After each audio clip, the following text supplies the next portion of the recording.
The air in my mother's house was a physical thing, a weight you could feel in your lungs. It was thick with the scent of old paper, dried lavender, and the faint, sweet perfume she had worn for 40 years, a ghost of her presence that clung to the velvet curtains and the worn arms of her favorite chair. It had been 3 months since the funeral, 3 months of a hollow quiet that had replaced the sound of her gentle humming and the soft scratch of her pen on paper. My brother Mark had dealt with the lawyers, the official business of death, with an efficiency that felt both admirable and chilling. The will, the one a man in a stiff suit had read aloud to us in a sterile office, was simple. Everything split 3 ways. The house, the savings, the stocks. Fair, clean, and utterly devoid of the woman who had built this life. Mark was already talking about selling, about getting what he called a fair market price, and moving on. My sister, Sarah, just nodded along, her eyes perpetually red-rimmed, her shoulders slumped in a permanent state of grief that left no room for argument. And then there was me, Clara, the one who was left with the real task, dismantling a life, piece by piece. I was the one who had to go through the closets, fold the sweaters that still smelled of her, and box up the mismatched teacups she'd collected. Today's job was the study, her sanctuary. The room was small, lined from floor to ceiling with books. The afternoon sun, a tired honey gold, pushed its way through the dusty window pane, illuminating millions of tiny dust motes dancing in the air like frantic, silent spirits. The air was cooler in here, the smell of leather and aging paper more pronounced. It was the smell of my childhood, of being read to sleep, of rainy afternoons spent curled in the big armchair while Mom read, her voice a low, soothing melody that I started with the shelves nearest the door, pulling down stacks of modern paperbacks, mostly untouched. Mark would call them clutter. I knew they were gifts, tokens from friends and family that Mom was too polite to refuse. I made a pile for donation. Then came the poetry, the spines soft and worn, pages filled with her delicate pencil annotations. These felt like pieces of her soul. I couldn't part with them. I started a keeper pile, which I knew would soon dwarf the other. My fingers, smudged with the fine gray dust of memory, traced the titles. Shakespeare, Dickinson, Frost. Each one was a conversation I'd had with her, a lesson, a shared moment of wonder. I worked my way deeper into the room, towards the old oak desk that sat under the window. This was her command center, the heart of the house. The shelves here held her most treasured volumes, the ones with cracked leather covers and gilded, faded lettering. I ran my hand over a row of classic novels. Jane Austen, the Bronte sisters, George Eliot. These were her friends that I pulled out her copy of Pride and Prejudice. The leather was a deep burgundy, so worn in her hands that it was soft as silk. The spine was cracked, the corners blunted. I could picture her holding it, her thumb rubbing the cover as she lost herself in the world of Elizabeth Bennet and Mr. Darcy. I smiled, a small, sad curve of my lips. She must have read this book 100 times. I opened the cover, expecting to see her familiar, looping signature on the inside leaf. Eleanor May Abbott, it would say, with the date she received it. But instead, my fingers brushed against something that felt wrong. The inside cover, the thick paper that was glued to the cardboard, had a slight bulge near the spine. It wasn't a wrinkle. It was a firm, distinct ridge. I ran my thumb over it again. It felt like something was tucked beneath the paper. My heart gave a little thump, a nervous flutter against my ribs. It was probably nothing. A pressed flower. A forgotten bookmark, but my curiosity was a hook. I carried the book over to the desk, the weak afternoon light barely enough to see by. I angled it, trying to see the shape of the object. It was rectangular, thin. My breath hitched. With a delicacy I didn't know I possessed, I used my fingernail to gently pry at the edge of the paper where it met the spine. The old glue was brittle. It gave way with a faint, dry crackle, a sound that seemed deafening in the profound silence of the room. I peeled the paper back, slowly, carefully, my heart hammering a frantic rhythm. There, nestled in a shallow, hand-carved recess in the book's cardboard cover, was a small, folded piece of stationery. It wasn't a flower. It wasn't a bookmark. It was an envelope, yellowed with age, sealed with a drop of wax that had long since lost its color. My name, Clara, was written on the front in my mother's elegant, familiar script. My hands trembled as I lifted it out. The paper was whisper-thin, almost translucent. The air suddenly felt cold on my skin, and the scent of lavender seemed to sharpen, to become almost overwhelming. For a moment, I just stared at it, at my name written in her hand. It felt like a message from beyond the grave, a final, secret word. The house, which had felt empty and silent, now felt charged, expectant. The old would seem to groan, the pipes in the walls seemed to sigh. With a shaking thumb, I broke the fragile wax seal. It crumbled into dust. Inside was a single sheet of matching stationery, folded twice. The paper was covered in the same looping cursive, the ink a faded blue-black. I unfolded it. My eyes scanned the first line. "My dearest Clara," it began. "If you are reading this, then you have found it, just as I knew you would.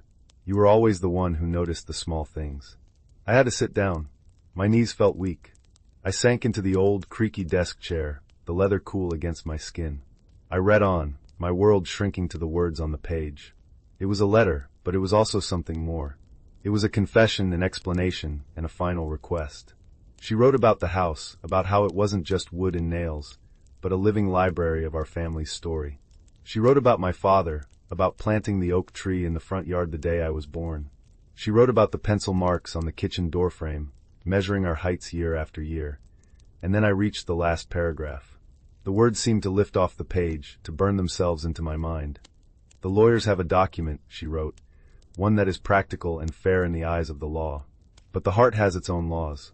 Mark will see the value in the land, and Sarah will follow his lead, because it is easier. But you, my Clara, you see the value in the memories. You feel the soul of this place. That is why this house, and everything within it, I leave to you. This is my true last will and testament. I trust you will know what to do." I read the last line 3 times. The house. Everything in it.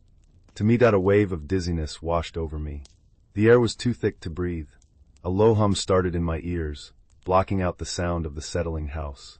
This changed everything. The clean, simple 3-way split was a lie. A legal fiction designed for a world that didn't understand that a home could be more than an asset on a balance sheet. This piece of paper in my hand, this fragile, hidden testament, was a bomb. And I was the one holding it. That my first thought was of Mark. I could already hear his voice, sharp and dismissive. "A letter? Clara, that's not a legal document. It's sentimental nonsense." I could see the condescending smirk, the way he would run a hand through his perfectly styled hair as if he were brushing away a bothersome fly. He would accuse me of hiding it, of trying to cheat them. He would turn Sarah against me, painting me as greedy, as the conniving favorite child that my second thought was of my mother. Why would she do this? Why hide it? Why create a situation that she had to know would tear her children apart? I looked at her words again. "I trust you will know what to do." It wasn't just a bequest, it was a burden. A test. She hadn't just given me the house. She had given me the responsibility of our family's fractured heart, that I sat there for what felt like hours, the letter clutched in my hand, the paper growing warm and soft from my grip. The sun sank lower, and the light in the study turned from gold to a deep, bruised purple. Shadows stretched from the bookshelves, long and distorted, like accusing fingers. The silence was no longer peaceful. It was heavy with unspoken words, with the looming presence of a fight that felt inevitable and devastating. I could smell the coming rain on the air, a damp, earthy scent that carried with it the promise of a storm. And I knew, with a certainty that chilled me to the bone, that the storm was not just outside. It was coming for us. It was coming for me. And it would start the moment I picked up the phone. The scent of brewing coffee, dark and rich, filled the kitchen, a stark contrast to the stale, dusty air of the study. It was a futile attempt to ground myself, to perform a normal action in a world that had suddenly tilted on its axis. The letter lay on the polished oak of the kitchen table, looking deceptively innocent next to a sugar bowl. My hand hovered over my phone, the screen dark and reflective. My own face stared back at me, pale and wide-eyed. Making the call was the hardest part. I rehearsed the words in my head. "Hi, Mark. Can you and Sarah come over? I found something. Too vague. I need you to see something of Mom's. Too sentimental." He'd dismiss it. In the end, I just pressed his name and waited, the electronic ringing sounding like a fire alarm in the silent house. "Clara, what's up?"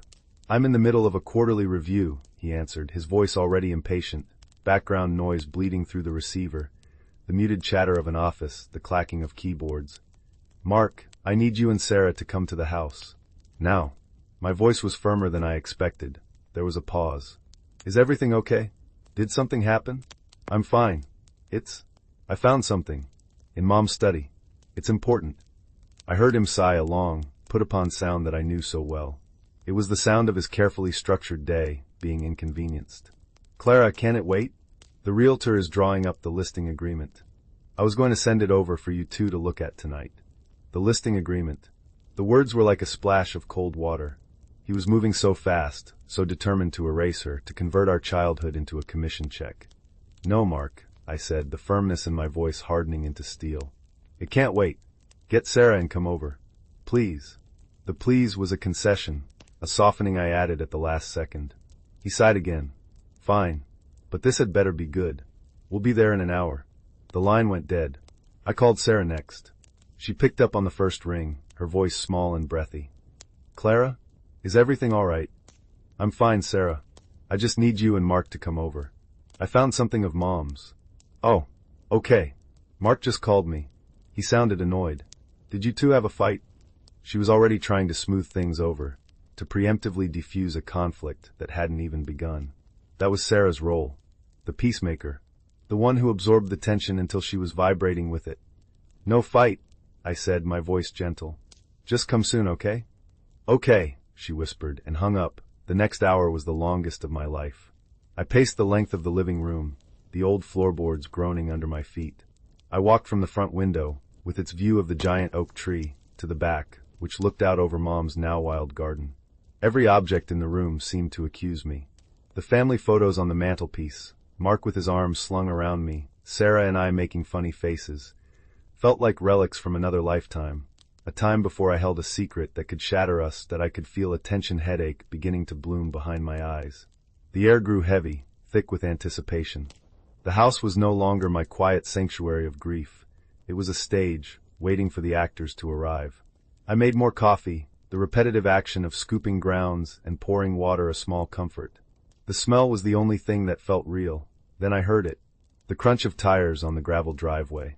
A car door slamming, followed by another. Mark's heavy, purposeful footsteps on the porch, Sarah's lighter, more hesitant ones trailing behind. The sharp, decisive knock on the door, even though he had his own key. It was a power play, a signal that he was a visitor here, conducting business. That I took a deep breath, the air shuddering in my lungs. I smoothed my hands down my jeans, walked to the door, and turned the handle. They stood on the porch, framed by the overgrown rose bushes. Mark was in his work suit, the jacket off, his tie loosened just enough to look like he was making an effort to be casual. He held his phone in one hand, his thumb still swiping at the screen. Sarah stood beside him, clutching her purse to her chest like a shield. She wore a soft gray sweater that seemed to absorb all the light around her, making her look even smaller and more fragile. Okay, we're here, Mark said, stepping past me into the foyer without a hug, without even really looking at me. His cologne, something sharp and citrusy, cut through the house's gentle scent of lavender and dust. What's so important it couldn't be an email? Sarah gave me a quick, nervous hug. Her sweater was soft, but her body was tense, all sharp angles and anxiety. Hi, Clara, she murmured into my shoulder. Come into the living room, I said, my voice sounding distant to my own ears. That I led the way. The letter was no longer on the kitchen table. I had moved it to the coffee table in the living room, placing it squarely in the middle, next to a stack of art books Mom had loved. It looked so small, so insignificant. Mark didn't sit. He stood by the fireplace, one arm resting on the mantel, striking a pose of impatient authority. Sarah hovered near the doorway, as if ready to flee.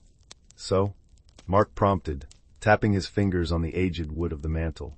The sound echoed in the quiet room. That my heart was beating so hard I could feel the pulse in my throat. I picked up the letter. The paper felt electric in my hand. I was in the study. I began, my voice trembling slightly. I cleared my throat and started again. I was sorting Mom's books. Her old copy of Pride and Prejudice. I trailed off, looking at them. Mark's expression was blank, impatient. Sarah's was wide-eyed, curious. And, Mark said, his tone clipped, I found this. It was hidden inside the cover. I held it out. My hand was shaking so much the paper rustled. Mark didn't move. Sarah took a hesitant step forward and took the letter from me. Her fingers were cold. She unfolded it carefully, her brow furrowed in concentration as she began to read. Mark watched her, a cynical smirk playing on his lips. What is it? A secret recipe? A love letter from an old flame? Mark, be quiet, Sarah whispered, her eyes fixed on the page. I watched her face, watched as her expression shifted from curiosity to confusion, and then to stunned disbelief. Her hand went to her mouth, her knuckles white. She looked up from the letter, her eyes swimming with tears, and stared at me. She didn't say a word, but her look was a question, an accusation, a plea all at once. "What?" Mark demanded, his patience finally snapping. He strode over and snatched the letter from Sarah's hand. His eyes scanned the page, his speed-reading efficiency on full display. I watched the muscles in his jaw tighten. I saw the flash of disbelief, quickly replaced by a dark, angry flush that crept up his neck. The room was utterly silent, save for the frantic beating of my own heart and the crinkle of the paper in Mark's tightening fist. He read the last line, then looked up, his eyes cold, hard points of fury. "You've got to be kidding me," he said, his voice a low, dangerous growl. He looked at me not as a brother, but as an adversary. "What is this, Clara? What kind of sick joke are you playing?" "It's not a joke, Mark," I said, my voice barely a whisper. "It's Mom's handwriting. It's her words. Her words." He laughed, a harsh, ugly sound that didn't belong in this house. "This is a piece of paper. It's not notarized, it's not witnessed, it's nothing. It's sentimental garbage." He crumpled the letter slightly in his fist. "Don't." Sarah and I said in unison. Mark stopped, his hands still clenched around the fragile paper. He looked at Sarah, then back at me. "Oh, I see. You two cooked this up together, didn't you? The responsible one and the emotional one. You think you can just, what? Steal the house from me with a little fairy tale she wrote in a book." "Nobody cooked anything up," I said, my voice rising, a hot wave of anger finally burning through my fear. "I found it an hour and a half ago, Mark. Alone. How dare you suggest that? How dare I?" He took a step towards me, his presence suddenly overwhelming in the small room. The sharp scent of his cologne was suffocating. "You're the one standing here with a secret, magic will that, what a coincidence, leaves everything to you. The one who always acted like you were her favorite, the only one who understood her. This is unbelievable." "It's what she wanted," I choked out, tears finally welling in my eyes, hot and stinging. "Did you even read the whole thing? It's not about the money, it's about the house, the memories." "Oh, spare me the poetry, Clara," he spat. "Memories don't pay property taxes. Memories don't fix the leaking roof in the sunroom. This house is an asset, a significant asset. And our mother, our very practical and smart mother, agreed to split it 3 ways. That's what the real will, the one a lawyer filed with the state, says." He tossed the crumpled letter onto the coffee table. It landed next to the art books, a wounded, pathetic thing. "Mark, please," Sarah whispered, tears streaming down her face now. "It's her handwriting. It looks just like her handwriting." "So what?" he shot back, turning on her. "Maybe she wrote it 20 years ago. Maybe she was having a bad day. It doesn't mean anything. It's legally worthless. And frankly, it's insulting that Clara would even bring this up, trying to use Mom's sentimentality to screw us out of our inheritance." The word hung in the air. Inheritance. That's all it was to him. A number on a page. A transaction. "It's not about the inheritance," I said, my voice shaking with a mix of fury and sorrow. "It's about honoring her last wish. This is what she wanted. She trusted me to see it through." "She trusted you?" Mark's laugh was even uglier this time. It was filled with a lifetime of perceived slights, of sibling rivalries I thought we had outgrown. "No. She manipulated you. She knew you'd fall for this. You always did. Always the good daughter, always the one who stayed close, while I was out in the real world, building a life, earning a living." "Building a life?" I shot back, the words tasting like acid. "You mean the life she and Dad paid for? The business school tuition? The down payment on your first condo? Don't you dare stand here in her house and act like you're the self-made man who doesn't need any of this." His face went white. The angry flush was replaced by a pallor that made his eyes seem even darker. The room was crackling with a sudden, violent energy. We weren't talking about a house anymore. We were talking about everything. About years of unspoken resentments, of feeling misunderstood, of fighting for a place in our mother's heart. Sarah let out a little sob. "Stop it! Both of you. Please, just stop." But we couldn't stop. The dam had broken. "This letter is proof," I said, my voice low and intense, "that she knew you.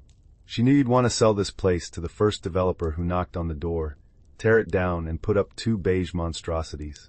She knew you wouldn't care. And you would," he sneered. "What's your plan, St. Clara? Live here forever with her ghost, surrounded by dusty books and dried-up lavender? That's not a life, it's a shrine. It's pathetic." The word pathetic struck me like a physical blow. I flinched, the air knocked out of me.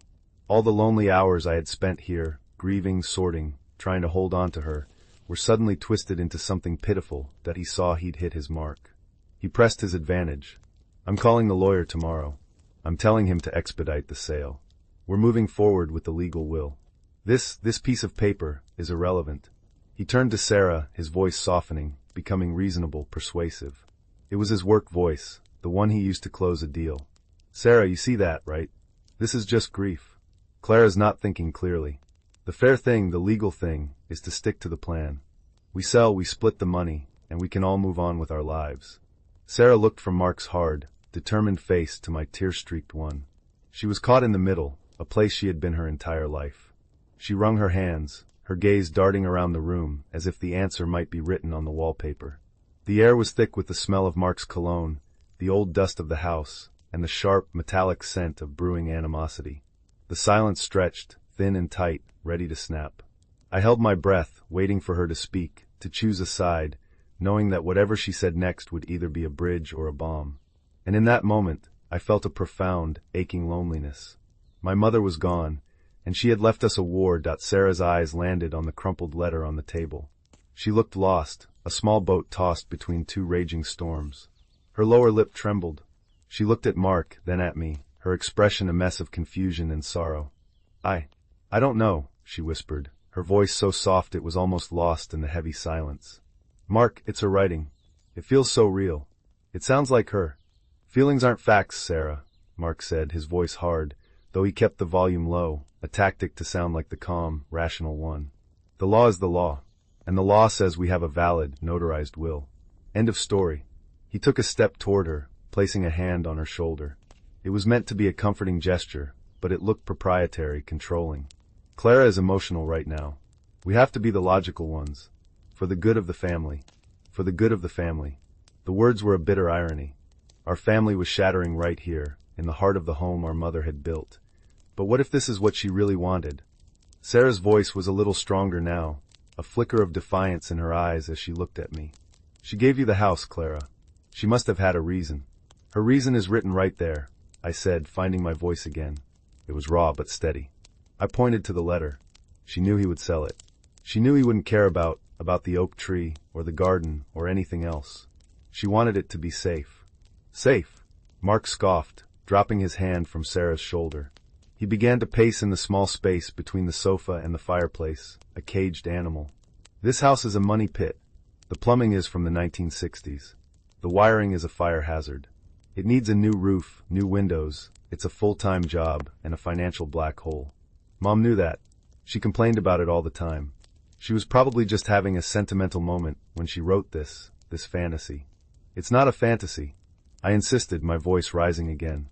It's her final wish. Are you so cold, so focused on the money that you can't see that? Don't you feel anything when you walk in this house? What I feel, he said, stopping his pacing to lock eyes with me, his own blazing with a cold fire, is the weight of responsibility. Responsibility to settle her estate properly and legally. To not get drawn into some emotional drama based on a hidden note. What if I found a note that said she wanted me to have everything? Would you accept that? That's different. Why? Because it benefits you? Because it fits your narrative of being the special, chosen daughter. His words were designed to hurt, and they did. They landed like tiny, sharp stones, striking at the deepest insecurities of my childhood. Stop it, Sarah said, her voice louder this time. She stepped between us, holding her hands out as if to physically push us apart. Just stop. Both of you.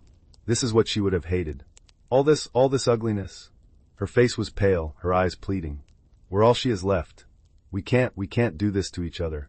The air in the room seemed to vibrate with her plea. For a moment, there was a truce. Mark clenched his jaw, saying nothing. I wrapped my arms around myself, trying to stop shaking. The only sound was Sarah's ragged breathing. Then Mark spoke, his voice dangerously calm. She's right. This is pointless. I'm not going to stand here and argue about a piece of paper. The legal process is already in motion. I'm not stopping it. He picked up his suit jacket from the back of a chair. Clara, you can live in your fantasy world if you want. But in the real world, the house is being sold. He looked at Sarah. Are you coming? It was an ultimatum. Choose me or choose her. Stay here in this house of memories and chaos, or come with me, back to the world of logic and order. Sarah stood frozen, her gaze flickering between us. I could see the war in her eyes. The desire to flee the conflict, to go with Mark where things were simple, was battling with the undeniable pull of our mother's words, of my desperate, pleading eyes. I think I'll stay for a little while, she said, her voice barely audible. With Clara. A muscle twitched in Mark's cheek. It was a small, almost imperceptible sign of his fury. He felt betrayed. He nodded once, a short, sharp jerk of his head. Fine. Suit yourselves. He didn't say goodbye. He just turned and walked out of the living room. We heard his heavy footsteps in the hall, the front door opening, and then the decisive, angry slam of it shutting. A moment later, the roar of his engine shattered the evening quiet, followed by the sound of tires spitting gravel as he sped down the driveway. And then silence. The silence he left behind was different from the one before. It was a vacuum, hollow and ringing. The tension hadn't vanished. It had transformed into a heavy, suffocating blanket of sorrow. Sarah finally collapsed onto the sofa, her body folding in on itself as a wave of deep, shuddering sobs overtook her. I went to her, sinking down onto the cushion beside her and pulling her into my arms. She felt fragile like a bird. She buried her face in my shoulder, and I held her tight, my own tears starting to fall again, silent and hot, soaking into the soft fabric of her sweater, that we sat like that for a long time, just two sisters clinging to each other in the ruins of our family. The room grew dark around us as the last of the daylight faded, but neither of us moved to turn on a light. We were suspended in the twilight, in the quiet grief.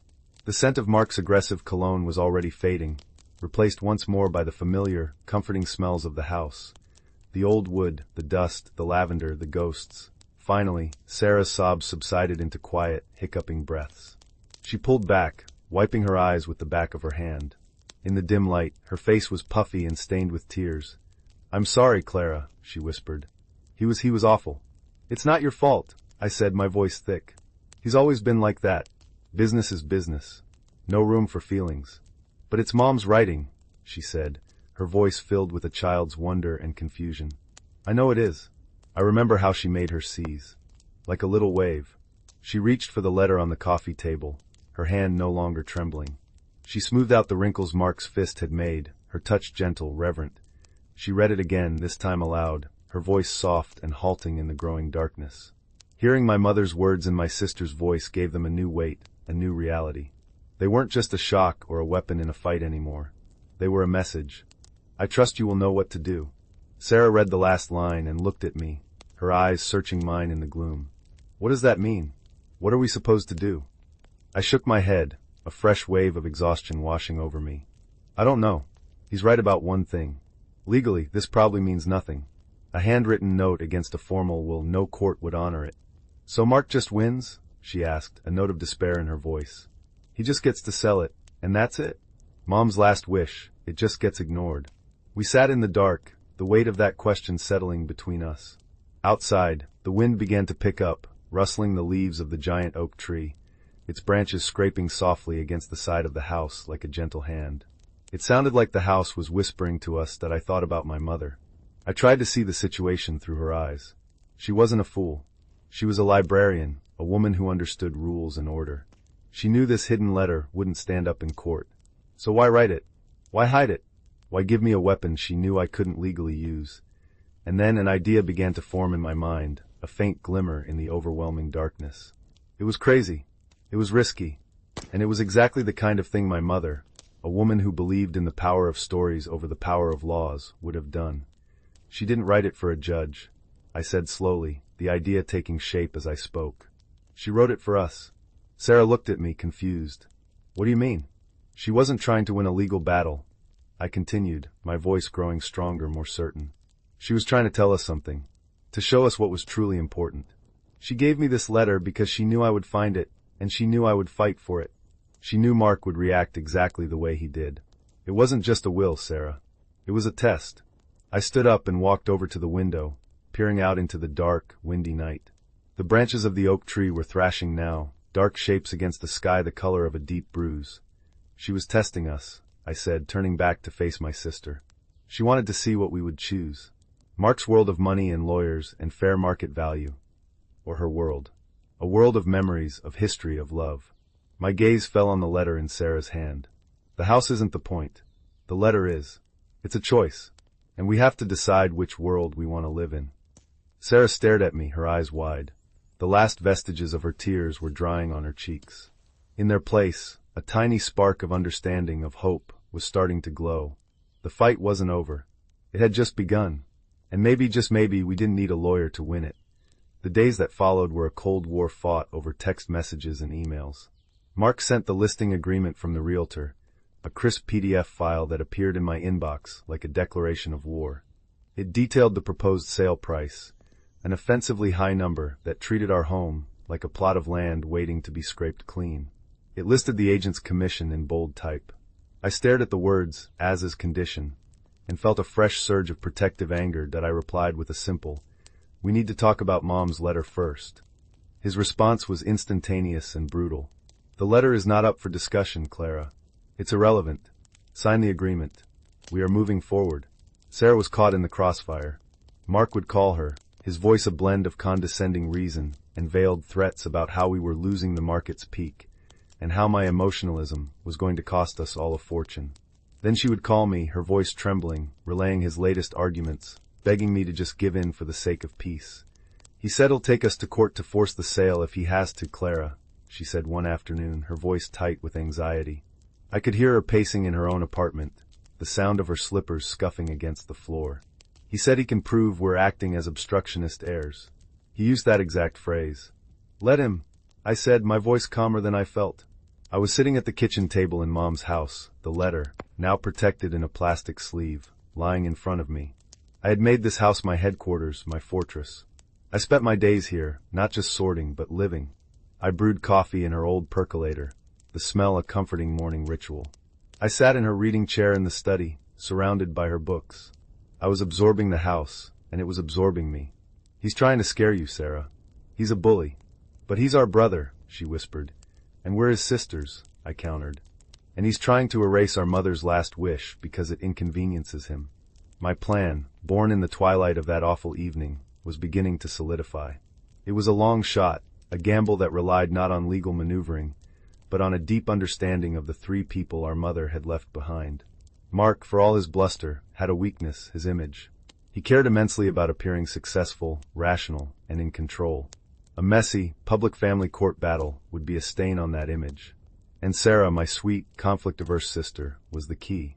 If I could convince her, truly convince her of the righteousness of our cause, Mark would lose his swing vote. He'd be isolated, so I stopped arguing with him and focused on her. "Come over," I texted her one gray, drizzly Saturday. "I want to show you something." When she arrived, her face was etched with worry, expecting another strategy session, another argument. Instead, I led her up the creaking stairs to the attic. The air upstairs was cool and smelled of cedar and thyme.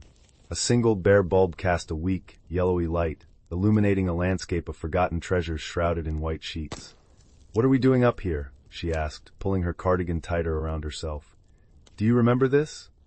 I walked over to a large, sheet-covered object in the corner and pulled off the cover with a dramatic flourish. A cloud of dust motes exploded into the light. That IT was the old dollhouse, that IT was an exact replica of our own house, built by our grandfather for our mother when she was a little girl. It was a masterpiece, with tiny wooden shingles, glass in the windows, and intricate, hand-carved furniture inside. Sarah gasped. Her hand flew to her mouth. "Oh my God! I haven't seen this in forever." She knelt down, her earlier anxiety forgotten, and peered into the tiny rooms. "Look," she whispered, her voice thick with emotion. "There's the little sofa Mom stitched, and the tiny books Grandpa made for the library." Her fingers, so delicate, reached in and touched a miniature grand piano the size of a matchbox. "Mom brought me up here about a year ago," I said softly, kneeling beside her. The wooden floor was cold and rough against my knees. She wanted to clean it up. She said she wanted to make sure it was safe. I paused. She told me the story again, about how Grandpa built it for her, and how she used to dream of one day living in the real house, her house. We stayed there for almost an hour, rediscovering the tiny details of the dollhouse, which were also the details of our own childhoods. We found the miniature version of the reading chair in the study, the tiny, imperfect ceramic dog Mom had made in a pottery class, the little wooden figures Grandpa had carved to look like our family. Each object unlocked a memory, a story we shared with each other, our voices soft in the quiet, dusty air. We weren't arguing about property values or legal documents. We were just two sisters remembering, When we finally came back downstairs, the mood had shifted. The house didn't feel like a burden or a battlefield. It felt like a story we were a part of. I poured us tea in Mom's mismatched cups, and we sat at the kitchen table. He doesn't remember any of that, does he? Sarah said quietly, staring into her cup. Mark. He was always outside, playing sports, or in his room with his friends. No, I said. He doesn't. It's not real to him. This house is just a building. The things inside are just stuff. I reached across the table and took her hand. But it's real to us, Sarah. It's real to me. And Mom knew that. That's what the letter is about. It's not about giving me a prize. It's about protecting the story. Our story. I saw a new resolve hardening in her eyes. The fear was still there, but it was being pushed aside by something else. A sense of duty. Of love. The next time Mark called her, she was ready. I was in the other room, pretending to sort through a box of old photographs, but I was listening to every word. Mark, I've been thinking, she said, her voice shaking but firm. I can't sign that paper. Not yet. I could hear the muffled sound of his angry, incredulous response through the phone. No, it's not just Clara, Sarah continued, her voice gaining strength. It's me too. I've been spending time at the house. And I think she's right. I think we need to honor what Mom wanted. The letter, it matters. The dam of her voice broke, and she started to cry, but she kept talking through the tears. This isn't just about money, Mark. This is about our family. This is about Mom. And I won't be a part of just erasing her. I won't. She hung up the phone, her whole body trembling. She looked at me, her eyes wide with a mixture of terror and triumph. I rushed to her and hugged her, my heart swelling with pride. You did it, I whispered into her hair. You were so brave. We had him. He was alone now. His strategy of dividing and conquering had failed. Now it was 2 against 1. The Cold War was about to turn hot, but for the first time, I felt like we had an army. The email arrived 2 days later. The subject line was a single cold word. Meeting. The body of the message was just as stark. My office. Thursday. 10 a.m. We are settling this. Our lawyers will be present. Not a request. A summons. Reading the words, a knot of ice formed in my stomach. Lawyers. He was escalating, moving the battle from the emotional terrain of our family home to the sterile, adversarial ground of his world. My heart sank. The small victory I'd felt with Sarah suddenly seemed naive. What good were shared memories of a dollhouse against billable hours and legal precedent? Sarah was terrified. Lawyers? Clara, what are we going to do? We can't afford a lawyer like his. We don't need a lawyer like his, I said, trying to project a confidence I absolutely did not feel. The air in Mom's kitchen, which had felt so comforting just days before, now seemed thin and cold. We have something better. We have the truth. It sounded like a line from a cheesy movie. But as I said it, I realized I believed it. Mark's power came from contracts and intimidation. Ours had to come from somewhere else. The morning of the meeting was heavy and gray, the sky spitting a miserable, cold drizzle. The drive to Mark's office downtown felt like a journey to a foreign country. The quiet, tree-lined streets of our neighborhood gave way to a canyon of glass and steel towers that blocked out the sky. The air itself smelled different here, of exhaust fumes and wet concrete. A world away from the lavender and old paper of home, Mark's office was on the 32nd floor. The elevator ride up was silent and tense, the soft, synthetic chime at each floor marking our ascent into enemy territory. Sarah kept twisting the strap of her purse, her knuckles white. I focused on my breathing, trying to calm the frantic hummingbird wings of my heart. The office was a caricature of corporate success.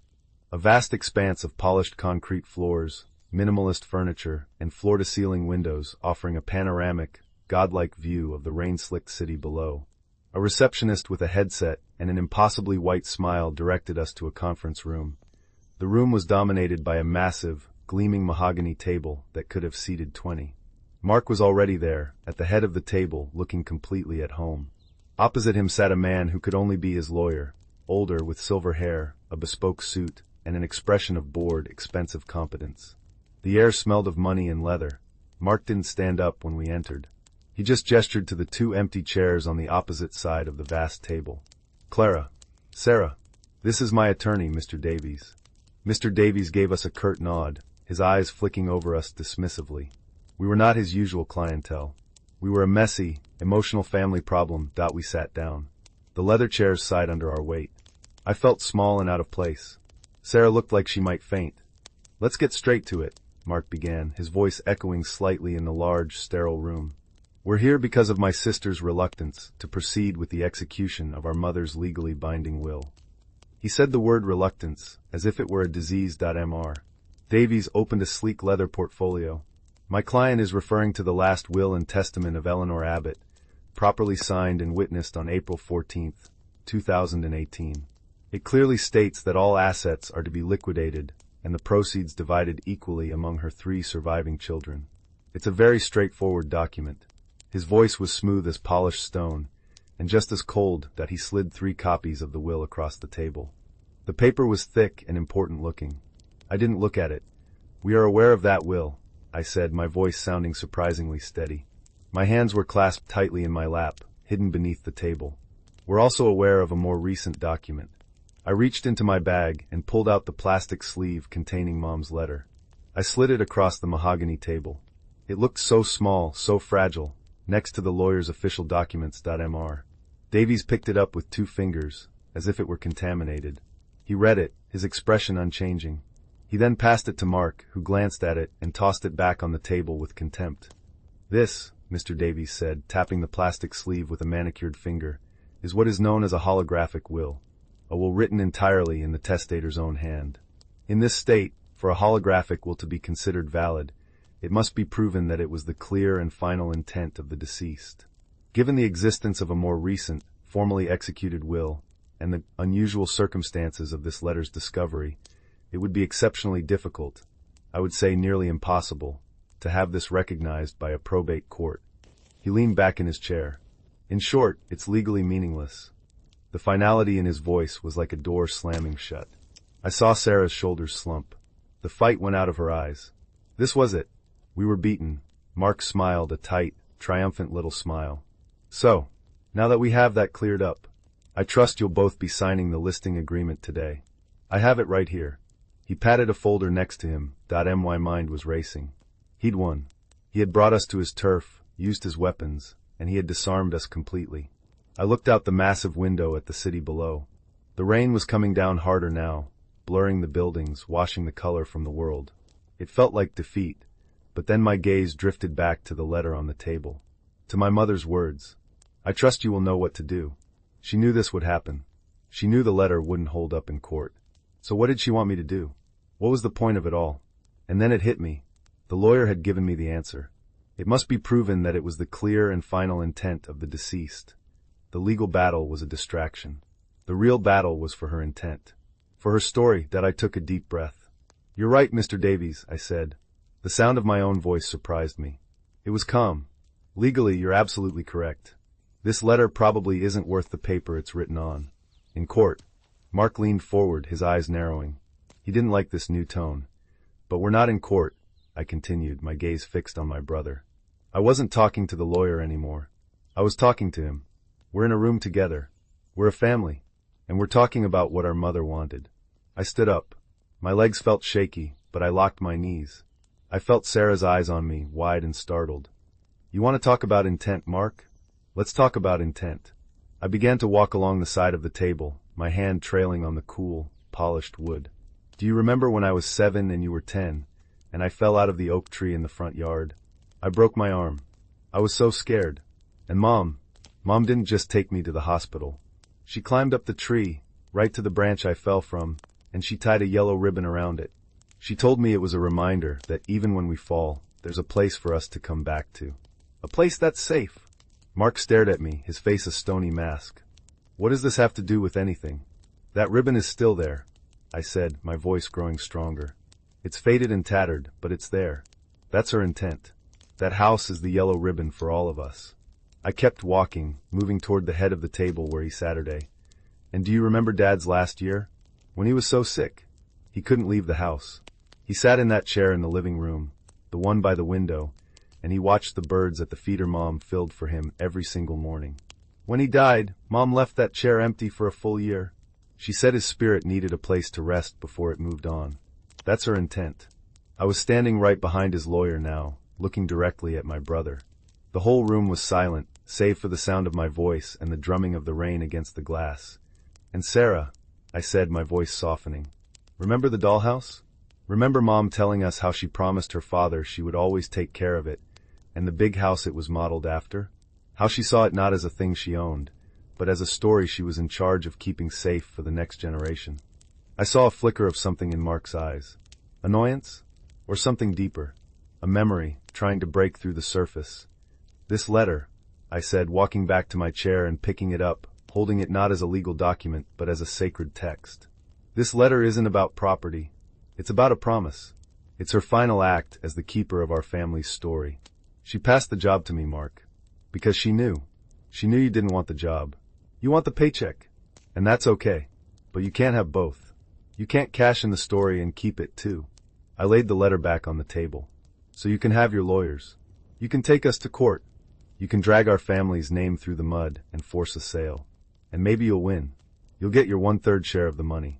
But you will have lost everything else. You will have broken the last promise our mother ever asked us to keep. And you will have to live with that. I sat down. My whole body was vibrating, my adrenaline soaring. I had said my piece. I had nothing left. Sarah was openly weeping now, but it was a quiet, cathartic crying. Mr. Davies was looking at Mark, his professional mask unreadable. And Mark was just staring at me. His face was pale. The confident, ruthless businessman was gone. In his place was just a man, a brother, who had been confronted with a version of his life, of his family, that he had long ago packed away and tried to forget. The silence stretched on, thick and heavy. The only sounds were Sarah's soft sobs and the relentless, weeping sound of the rain against the window. The battle was over, and I had no idea who had won. Mark didn't speak for a long time. He just sat there, at the head of that enormous, empty table, his hands clasped in front of him. The confident smirk was gone, replaced by a deep, troubled line between his brows. He wasn't looking at me, or Sarah, or his expensive lawyer. He was looking at the rain-streaked window, but I don't think he was seeing the city below. He seemed to be looking at something far away, something in the past. The lawyer, Mr. Davies, cleared his throat, a soft, professional sound meant to break the spell. "Well," he began, his tone adjusted to one of gentle finality, "while your sister's speech was moving, it does not change the legal realities of the situation. The will is the will. Mark, shall we proceed with the signing of the agreement?" It was an out, a return to the safety of his world, of contracts and bottom lines. I held my breath. Sarah's crying had quieted to a few hitching breaths. Mark slowly turned his gaze from the window. He looked at Mr. Davies. Then he looked at Sarah, at her tear-stained face. And finally his eyes met mine. For the first time, I didn't see anger or condescension. I saw a flicker of something I hadn't seen in years, confusion. And maybe, just maybe, a sliver of pain. He picked up the pen that lay beside the listing agreement. It was a heavy, expensive-looking fountain pen. He held it, balanced on his fingers. The entire future of our family seemed to rest on that small, gleaming object. He looked down at the signature line on the agreement. Then he looked at Mom's letter, still lying on the table, so small and defiant that he let out a long, slow breath, a sigh that seemed to carry the weight of 32 floors of corporate ambition. "No," he said. The word was quiet, but it landed with the force of a thunderclap in the silent room. Mr. Davies's eyebrows shot up. "Mark?" Mark tossed the pen onto the table. It clattered loudly on the polished mahogany. "No, we're not signing anything today." He stood up, the legs of his chair scraping against the floor. "The meeting is over." Mr. Davies looked flabbergasted. "But the arrangements have been made. The agent—" "Send them a bill for your time," Mark said, his voice clipped and dismissive. He was already shrugging on his suit jacket, his back to us. "This is a family matter now." He turned around and looked at us, his sisters, sitting there stunned and huddled together at the far end of his battlefield. "The house," he said, and the words seemed to have a different taste in his mouth now, less like an asset, more like a responsibility. "What were you planning to do with it, Clara? If you got your way?" The question caught me off guard. In all my fighting, in all my talk of stories and memories, I hadn't actually thought about the practicalities. I don't know," I stammered. "Live there, I guess. Keep it safe. Fix the roof." He nodded slowly. He walked over to the window and stood there for a moment, his hands in his pockets, looking down at the rain. "The yellow ribbon," he said, so quietly I almost didn't hear him. "I remember that. I remember I was jealous. Because you got all the attention for breaking your arm." It was the most vulnerable thing I had heard him say since we were children. He turned back, and his face was set, resolved. I'm not giving up my share of the inheritance, Clara. That's not going to happen. The will is still the will. But the house, selling the house, we can table that discussion. He looked pointedly at Sarah, then me. For now, it wasn't a surrender. It was a ceasefire. A truce. You want to live there? Fine, he said. You can pay the property taxes and the utilities. You can fix the damn roof. I'll consider it rent. We'll reassess in 1 year. On the anniversary of her death. Then we decide, all three of us, what happens next. My mind was reeling. A year. He was giving us a year. Okay, I breathed. Okay. Sarah looked at me, a silent question in her eyes. I nodded. It was more than I could have ever hoped for. Good, he said. He picked up his briefcase. I have another meeting. And with that, he walked out of the conference room without a backward glance. Mr. Davies, looking thoroughly bemused, gathered his papers into his portfolio. He gave us a thin, tight-lipped smile. It seems you have your extension. I'll see myself out. And then we were alone. Sarah and I in that vast, empty room, high above the city. The rain had started to let up, and a sliver of weak, watery sunlight was breaking through the clouds, painting a pale stripe across the mahogany table. Sarah let out a shaky laugh that was half a sob. Did that just happen? I think so, I said, a slow, disbelieving smile spreading across my face.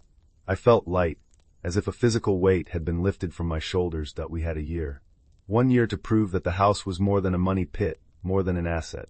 1 year to make it a home again. 1 year to see if our fractured family could begin to heal. The drive back from the city was the opposite of the drive there. The sun was out now, making the wet roads gleam. The world seemed washed clean new.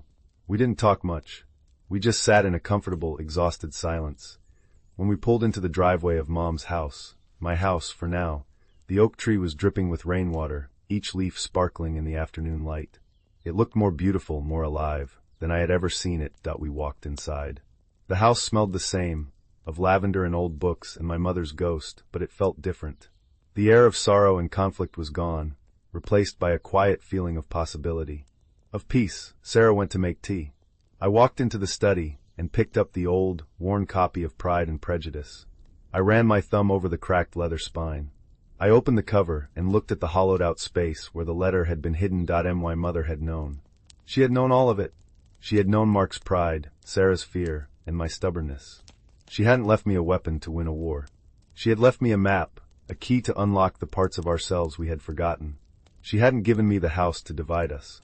She had given us a reason to find our way back to each other. I found Sarah in the kitchen, setting out the mismatched teacups. She had pulled the crumpled letter out of my bag and smoothed it out on the table. In the bright afternoon sun, our mother's handwriting looked clear and strong. What are we going to do first? Sarah asked, her voice full of a nervous, excited energy I hadn't heard in months. I looked around the warm, familiar kitchen. I looked at the pencil marks on the doorframe, at the worn spot on the floor where Mom's feet had rested. I looked at my sister, her face full of hope, and I knew exactly what to do. First, I said, a real, genuine smile finally reaching my eyes. We go to the hardware store. We have a roof to fix. The story wasn't over. The ending hadn't been written yet. But for the first time in a long time, it felt like all three of us were finally on the same page.